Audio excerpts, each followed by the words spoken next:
Alright, we're going to go into the front compartment first. It does have a hookup light here on the front of the compartment, but it is where your 12-volt battery's contained at. It does have a metal bottom in the front compartment so you can put heavier things in it. I'm going to go ahead and turn that light out while I'm in here. We're going to come out here, and it does have a vent for the battery. We have our controls for the landing legs up and down. We have a hookup light for hooking up at nighttime. And we also have a solar charging point if you wanted to buy the little solar panel that sits out along the side of the trailer that plugs into the two-prong connection there. It will only charge the battery on the front of the unit.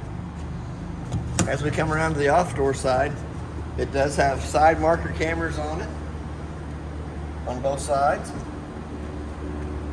It does have two 30-pound propane cylinders that are full except for what we use to service the trailer. The auto regulator is pointed towards this one over here. It's going to show you clear inside the eye till that tank comes empty. Once that tank comes empty, it's going to turn red inside that eye. If you already have the other cylinder open, it'll automatically pick up from it so you don't lose your service in the middle of the night. Still going to show you red inside the eye that the one it's pointed to is empty, but it will automatically pick up from the one on the opposite side. Then all you have to do is flip it over to that side there, work off of that one while you take this one to town to have it refilled. But I'm going to turn it back over to this one because that's the one we worked off of when we serviced the trailer. We're going to go into the next compartment. They do have little locks up on top for holding them in place. It has your handle for your honey wagon on the back of the unit. It has a water canister filter for your water line going into the unit. It does have two sewer hoses, the connection that goes into the dump station and the connection that hooks to the trailer. So we're going to go right on past that. We're going to come down to the termination valve. The black 3-inch handle in the front is the toilet water. The handle here in the back is the gray water tank.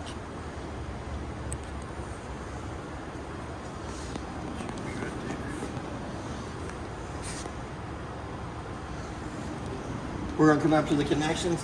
The first connection is a black tank flush, so while you're dumping your holding tanks, you can hook a water hose and regulator to this connection here, and it helps clean out the inside of the black tank only.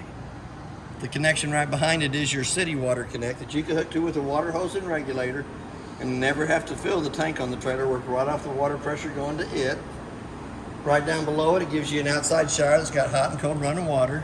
It's good for cleaning fish, animals, or cooling the wife off when she's mad. We're going to come right down below that. There is a 30-amp power cord in this connection. It's about 30 foot long. It is a 30-amp service on the end. Lug nuts on the trailer has been torqued at 100 foot-pounds. That's what's recommended on the side. They are air ducted pressure, which is 65 pounds on the side of the tire cold. You also have another connection back here that if you bought the satellite dish that sits out behind the trailer, it connects to this connection here. Connects to the back of your TV on the inside. You have to switch it from coax cable to the auxiliary connection for the satellite, but there is a connection on the back of the TV for that. As we slide back down through here, it has the two stabilizer jacks on either one of the corners in the back that are manually, have to be cranked down by hand. We're going to come to the back part here too. You have a satellite hookup and a part cable hookup here on the back. Does have a little honey wagon on the back of the unit. Does have the backup camera already installed. Does have a spare tire that's air ducted pressure, but it's not been torqued on. It's been put on with a wrench. But it is air ducted pressure. And a ladder for going up and checking the roof. Every 90 days, it doesn't hurt to look at the roof. You don't have to seal it every 90 days, but look at it. The quicker you can find a problem with the roof and fix it, the better off you are. So we're going to come right on around that. Here's your second BL jack on the back corner. We're going to skip right past the door. For any reason, the slide room won't work off the switch on the inside. There is a manual crank handle that will come through here, and we'll manually crank that room in or out either way you need it to go. We do have the two outside speakers. I'll show you more about that on the stereo. Get to the inside. The range hood vent has two little tabs on it that are pushed in. Allows the flapper to stay solid in travel, but when you get ready to cook on the inside, if you want to flip those two little levers up, allows that flapper to flap back and forth. Not that you burn any food, but it brings smoke or smells from the inside to the outside. Hot water heater works two ways, 110 and propane. Still warm on the 110 side of it. Does also have a 13/16 drain plug in the bottom of it for draining it in between trips and for winterizing purposes. But before you light it on gas or electric, you'll want to pop the pop-off valve to make sure that you have water coming out of it before you turn on electric or gas, either way. So we're going to slide that right back up, pull that out, turn it sideways. Freshwater tank fills here right in front of it. Right below in front of the front axle, there is the drain line for the freshwater tank, the blue line hanging down. Right in front of that is the two low water drain points. The red side is the hot side of the water system. The blue side is the cold side of the water system. You'll use those for winterizing and de-winterizing of the unit. We're going to come back up to the next connection is the outside of the refrigerator. The refrigerator works three ways, 12 volt, 110, and propane. It does not cool down on the 12 volt. The 12 volt, just in case it loses 110 power coming to it, the 12 volt kicks in, automatically kicks it over to gas and lights it on gas, as long as the gas propane bottles are on. Little black vent coming out to the outside is for when the freezer makes ice inside. You thaw the refrigerator out, the water comes into a tray down the bottom of the refrigerator and then comes out this little black tube. The next connection is the outside of the furnace. I always suggest putting a mod double screen over it, but they've already got it over there, so that's a good idea. We're going to come to the front compartment on this side over here. There is a Teflon plate for putting on the tongue of the trailer. There is the two jacks, 3/4 inch nut that will do the two balance jacks in the back. Slotted handle here on the front that comes and kicks to this connection right here and will manually crank them front jacks up or down for any reason. They won't go on their own. There is a manual way to do it. This is the threshold out of the front door for when they put the solid steps on. We have a light on this side over here, a 110 outlet right down below it, and a park cable antenna hookup right below beside it. TV did work in the outside compartment, so now we're going to go back to the front door.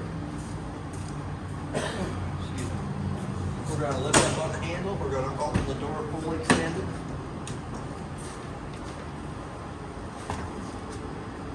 On the steps, the yellow handle turns sideways, allows the steps to come loose from the door frame. It's going to allow it to come out. So there is a pin on either side for adjustment. There's 15 to 18 holes in the legs. The main thing on the steps is once it comes out and lays down, it has to lay flat in the threshold so that the front door fits over the top of it properly without dragging. So here again, we're going to go to the inside of the unit. It does have a working fire extinguisher on the left-hand side. We're going to come up to the monitor panel.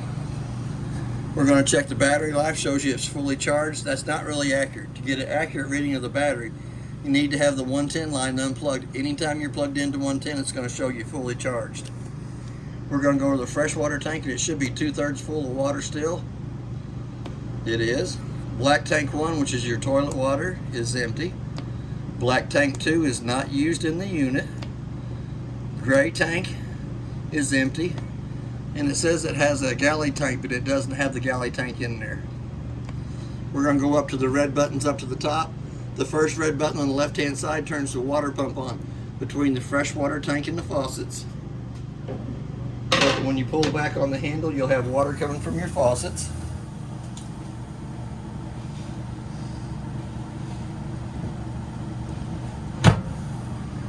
The second one is the gas side of the hot water heater. Turn the red light on, the little door side fault light should have come on. Since the hot water is heat, it's not going to come on. But the red button illuminates when it is on. It'll go through 3 lighting processes to light on gas. For any reason it doesn't light on gas, the little door side fault light's going to come back on. The third red switch is the electric side of the hot water heater. It'll illuminate red whenever it is in the on position. We're going to come right down below it. It's a blank spot there. The first red one turns the LED lights above the awning on, above the slide room on. The second one turns your 6 lights inside of the living room on. And then the one on the right hand side is your LED lights for underneath your awning. While we're sitting there looking at the awning, we're going to go ahead and run it out.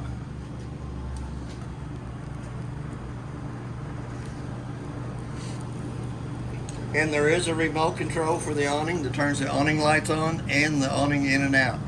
It's marked as a slide dream switch too, but it does not open the slide dream or close it. So we're going to run it out with the switch. Here on that, there is a pinch point on each bottom arm that you can pull down against to put the pitch of the rain coming from one corner or the other, front or back, either way you want it to go. We're going to turn this little remote on and see if the remote will take the awning back up. And it's 1, 3, 7, 9. It gives you that. Here's the one for the light. Should turn the awning light off. And it didn't. So I'm going to have to go back to the switch for turning the awning light off. You can either use the remote or you can use the switches. Whichever one you use is the ones you'll have to run it back in with. So I'm going to plug that back up and let it keep charging. We're going to come back to the awning and run it back in. If you're not underneath the canopy using it while you're out, you might as well put it up. It's just a push of a button. It takes about a minute's time to go in. It takes about a minute's time to go out. The awning is one of the most expensive parts you'll put onto the unit.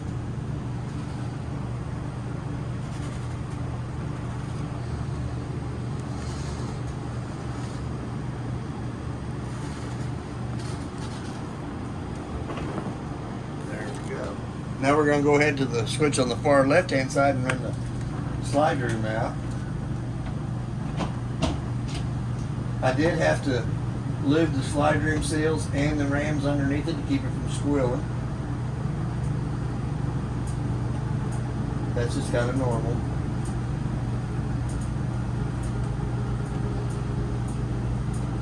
It's always good to make sure there's not a tree up along that side or a vehicle. So here again, we're going to come up. The light that's marked as kitchen lights is the lights above us, living room lights. The kitchen light is the LED lights on the cabinets.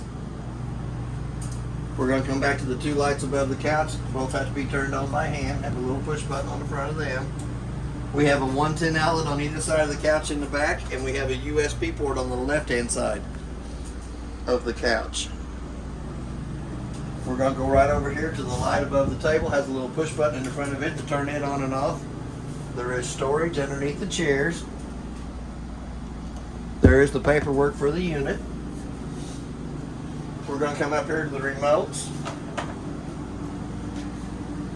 Now there is a switch in the cabinet over here that goes between the microwave and the fireplace, and we're going to turn it down so the fireplace works. We're going to use the itty bitty remote and turn the fireplace on. You can run your temperature up and down with it. You can change the color of the rocks and the flames. The red button is your on and off. The middle size remote does the stereo, turns it on and off, and it is in the on position, so we're going to turn it off. We're going to turn it right back on. We're going to crank up the volume. You have zones 1 and 2. Zone 1 is inside. We're going to turn them off. You got your outside speakers still on. And there they are on the outside of the unit. We're going to turn it back to the inside. It'll also play a DVD between the stereo and TV. You have to use the remote for the stereo to run the DVD player. We're going to come up and turn the TV on.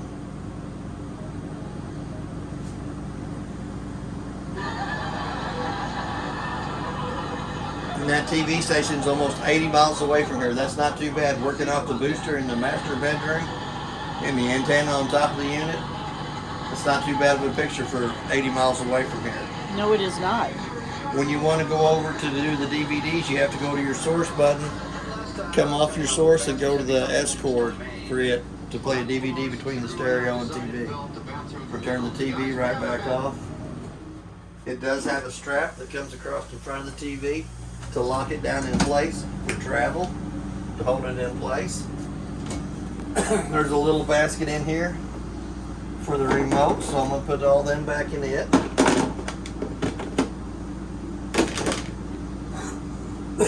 excuse me, he made little wooden pieces that come over the cabinet doors to lock and hold them in place. There's a backup camera on the unit. We're going to turn it on. For the backup camera to work, you have to have the running lights on. There is a little cap that goes in your 7-way that turns your running lights on all the time. There is also a 110 charger, and there is a 12-volt charger that plugs into your lighter for in your vehicle. It has 2 different kind of holders. This one will lay flat on the dash of the vehicle, and there is a sponge one that'll fit to the windshield that holds it in place. We're going to come right down below that. We have a working carbon monoxide LP detector in the unit.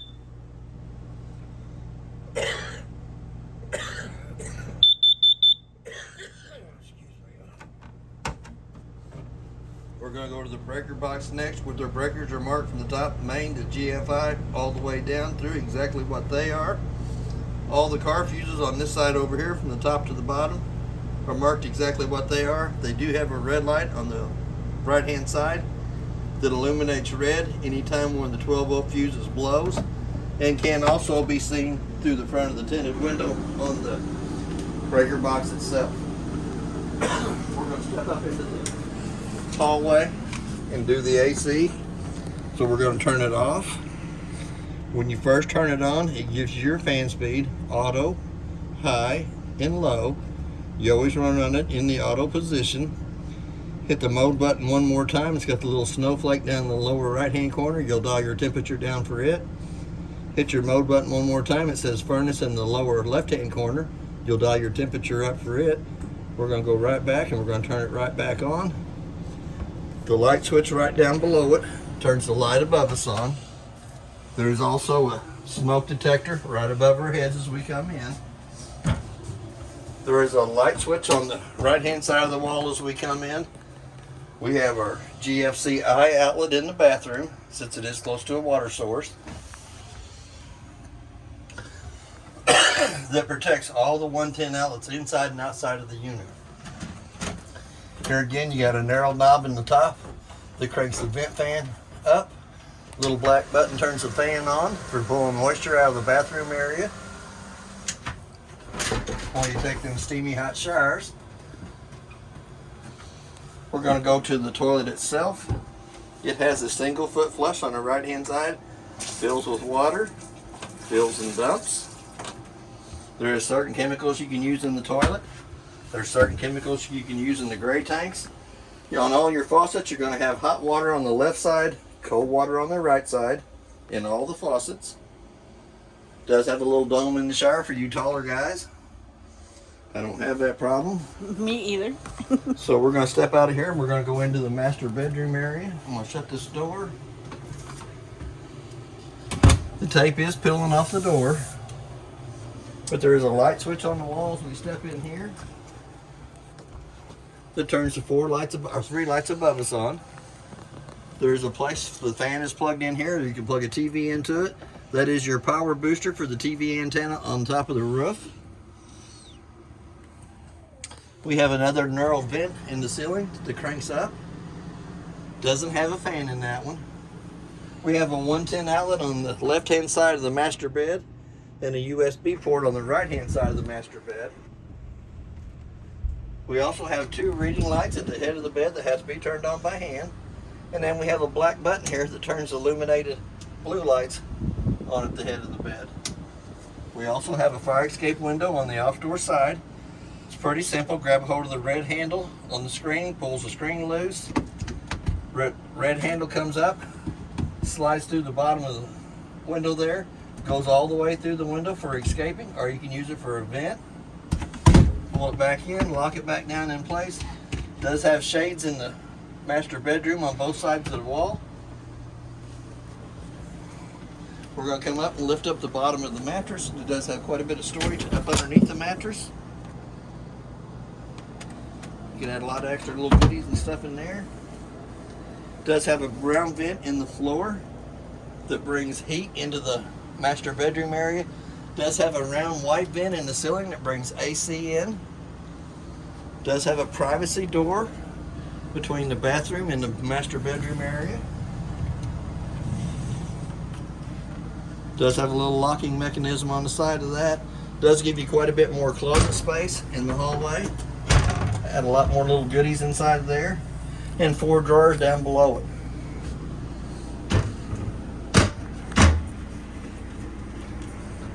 Got another one of them little wooden things here, holding them 2 cabinet doors shut. We're going to come down to the refrigerator. The refrigerator has an on and off button. When you turn the auto button on, automatically it goes to the 110 side of it. For any reason you wanted to take it off of electric over to gas, all you do is hit the gas button, the auto light goes off, then the refrigerator goes through 3 lighting processes to light on gas. For any reason it does not light on gas, that little check light will come on. Here again we have a thermostat down in the bottom on the far right hand side for adjusting the temperature in the freezer and refrigerator. It always gets cold in the freezer first, then it comes down into the bottom of that. You can see it does have a little bit of ice on it already. So we're going to take it back off of gas, back to electric. Since it lit, it didn't have the check light come on, so we're going to take it off of gas, put it right back over to the auto side of it. But that is your thermostat in the bottom of the refrigerator that controls the freezer and the refrigerator section. There is another little gray clip here that comes down along the side of the refrigerator door that goes in and holds the refrigerator door open while it's not in use to keep the moisture. Lets the moisture dry up inside the refrigerator. There should have been 2 clips, but I only found 1. So we're going to come back to the microwave. To get the microwave, you see there's no light on it. To get the microwave back on, you have to go inside the cabinet, flip the switch the opposite way till the lights on the microwave come back on. There is a clock button on it. Let's say it's 4:30. 0430. Hit that clock button again to the center till the 2 center eyes is flashing. The only reason I set the time on the microwave is I can tell if the trailer's lost 110 power coming to it when I've been away from it. We do have a light for the stovetop and a fan. For that fan to work properly, the 2 tabs on the outside vent have to be opened up. Allows that fan to vent to the outside. We're going to turn the knobs up to the highlight position. It will light all 3 burners up on top of the stove, off the striker on the left hand side, but it will not light the oven. You have to turn the oven to where it says pilot on, hold down on the knob, light with a long lighter match on the right hand side underneath. Once the pilot's lit, you let it burn for about a minute, then you can dial your temperature up for it too. Here again, there is a light underneath the cabinet above the sink. Your hot water's on the left hand side of the sink, cold water's on the right hand side. We do have quite a bit of storage. Still got another one of them little boards down here at the front that holds the cabinets in place. There's quite a bit of storage underneath there. Here again, you got 2 screws in this panel here. Accesses you into the back of the hot water heater.